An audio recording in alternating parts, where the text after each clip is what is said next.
My grandfather, he coached basketball his whole life. He coached elementary school basketball, he coached middle school and high school. He coached me all the way up until maybe 6th grade. We played AAU, I played with my cousins and some of my really close friends.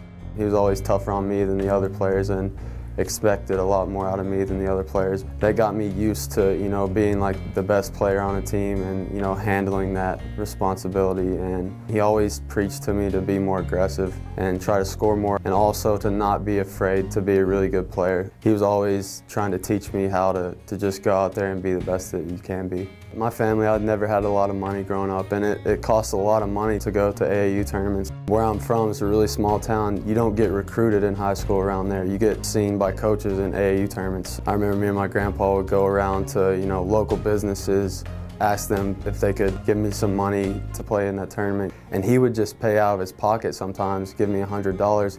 The way I got recruited here and offered is pretty crazy.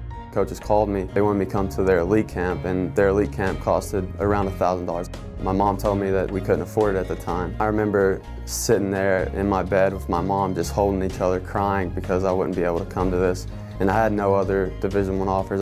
That's all I wanted to do was play college basketball. Next morning, somehow, mysteriously $1,500 shows up in my mom's account. She runs into my room the next morning and says, "You can go to the camp now." They offered me while I was at the camp. It's crazy how that worked out, and I'm pretty sure my papa had something to do with that. I got back to my hotel and just called everyone. We just both teared up. He's wanted me to play Division I basketball, and he always knew I would. Even if I didn't believe it myself, he always knew that something would happen and I would play at a Division I basketball school. He kept telling me that I love you and I'm so proud of you and I can't wait to see what your future holds.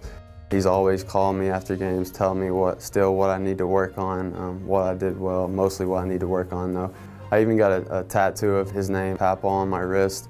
Days when I'm having a bad day in class or, a tough day at practice, I'll look down at my wrist and know that he's with me.